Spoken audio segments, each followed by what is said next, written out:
Hey guys, welcome back. I hope you're all doing super well. Welcome if you're new here. My name's Sarah. I make videos every single week here on YouTube talking about my acne journey because my skin used to be covered with cystic acne, so much so that I did a course of roaccutane a few years ago. In fact, it's been exactly 2 years to this day that I finished roaccutane, so I thought it deserved doing an update. I totally appreciate that basically every video on here is an update since roaccutane. But I do have some really important things that I wanted to address, particularly if you're somebody who's thinking about going on roaccutane or you're currently using the drug and you're thinking, you know, is there a chance that I'm going to relapse? I know that was certainly the case for me. That's something I thought about a lot. So yeah, I just wanted to kind of make this video, address some points, particularly as I've been off the drug for such a long time now. So there's a few things I'm going to discuss in this video. One being about side effects, do they last? 2, about the state of my skin and my acne, like have I relapsed? Has there been any points where I've considered going back on it? Yeah, and just really a roundup of really the last year, I guess. I did do a 1-year post-Accutane update, which I will link on screen now if you want to go and check that out. I've also got tons of other videos on roaccutane, like I think I called it like my ultimate guide to surviving roaccutane.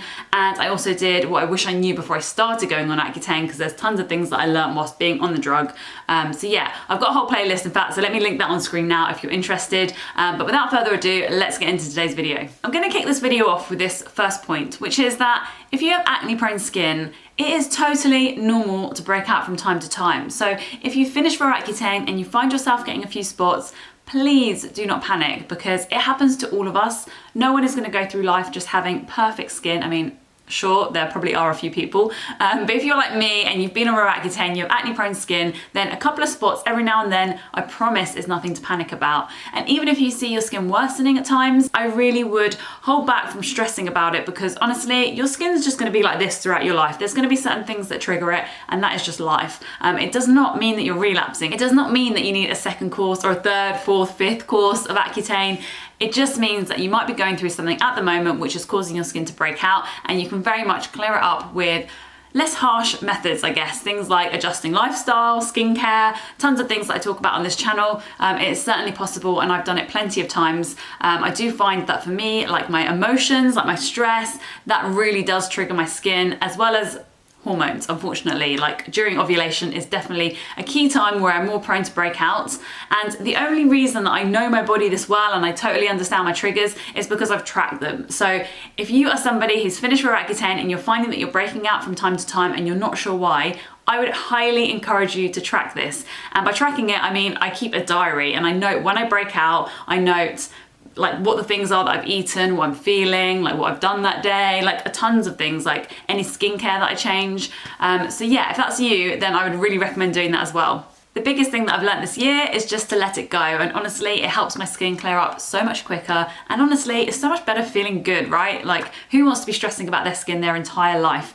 Honestly, I promise you, you'll feel better, your skin will react better if you don't stress out about the tiniest little breakouts, because I know it's very easy, and it's very easy to panic and think that you're relapsing, but yeah, you and your skin will thank you for it, I promise. And I've honestly got to this place probably by joining the Instagram acne community. I feel like I'm always on there speaking to other people that have gone through the same thing, and it's really a supportive community. Like, I absolutely love it on there. If you are ever feeling really lonely or fed up with your skin and you know you're thinking of a second, third, fourth course of Accutane, then please come and follow me over on Instagram and have a chat, because honestly there are tons of us on there that really do understand what it's like. My handle is @Sarah_skinstory, and yeah, I promise you, like, just by being involved in that community and seeing how everyone else deals with their breakouts, it's been such a supportive community and network that I just don't feel that bad when I break out anymore. It's been honestly kind of life-changing. So I'm going to talk about lasting side effects first, because it's kind of a tough one for me at the moment. I do think that there has been a change to my gut health, and I didn't notice this whilst I was on roaccutane,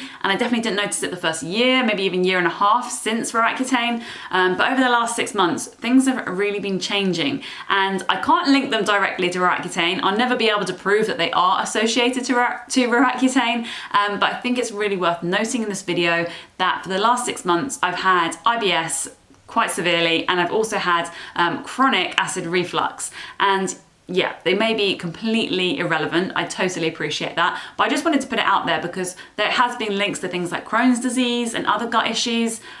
So yeah, if you're somebody that already suffers with like gut health problems, it's also worth noting that there has been a correlation between some people who have gut health issues and having taken roaccutane previously. Also want to add a little side note to that, and that is most of us who have been on roaccutane have also taken antibiotics and have also been on the pill at some point. I'm not saying everybody, but it's quite common. And those two drugs as well, very, very much linked to gut health issues. If you've been on long courses of antibiotics, you'll know that you've basically killed all the good bacteria as well as the bad. So yeah, there is that to obviously remember at the same time. Every other side effect that I had on Accutane has completely gone. So I no longer have things like nosebleeds, dry skin, chapped lips, dry hair, brittle hair, like none of those things exist. I could not tell a difference between how I feel now and how I felt before roaccutane, apart from the whole gut health situation as I mentioned. So now I want to give you my skin update because I'm sure that's the bit that everybody is very concerned about the most. So as I said, it's exactly 2 years to this day that I finished my course,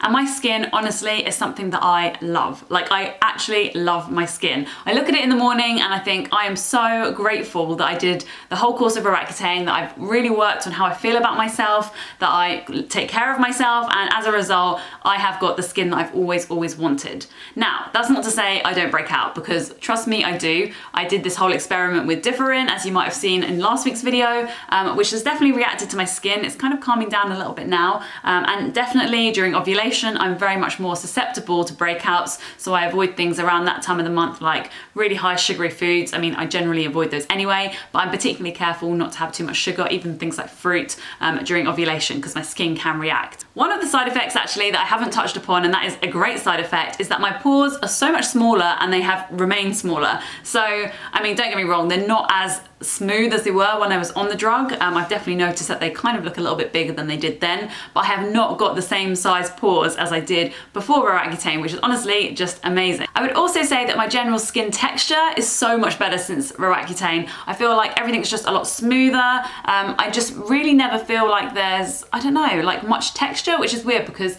even when I had just clear skin before I had the huge breakout in 2015, I wouldn't ever find that my skin was as smooth as it is. I just felt like it was just a bit more congested, particularly around my nose and my T-zone as well. But yeah, I've had none of that since I finished roaccutane, and that's something I'm really happy about. It's also obviously worth mentioning that I've got a completely different skincare routine than I did before roaccutane.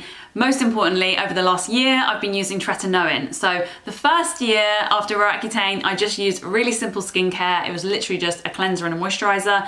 But since, yeah, April last year, I think it was April or May, I have now been using Tretton Owen, which is a topical retinoid. So much like roaccutane, it helps turn your skin over at a very fast pace. Yeah, basically it's a topical Accutane, if you like, because it's called Tretton Owen, and Accutane's drug name is isotretinoin. So essentially tretinoin that you take orally, if that even makes any sense. So basically, they're both synthetic derivatives of vitamin A. So obviously, I don't know what my skin would have done this year if I hadn't been using Tretton Owen. I think it's really important to remember that you don't need to rely on topicals. I'm not saying that that's a must, but if you are somebody who has acne-prone skin and you are finding that you're breaking out from time to time, it probably is worth thinking about your skincare and managing it that way. Far better to actually take preventative measures, right? I also want to add that I started Tretton Owen not because I thought that my skin was breaking out or that I was like covered with acne or anything like that. It was purely because I wanted to use it for its anti-aging benefits. And also I find that if I do break out, my skin clears up so much quicker,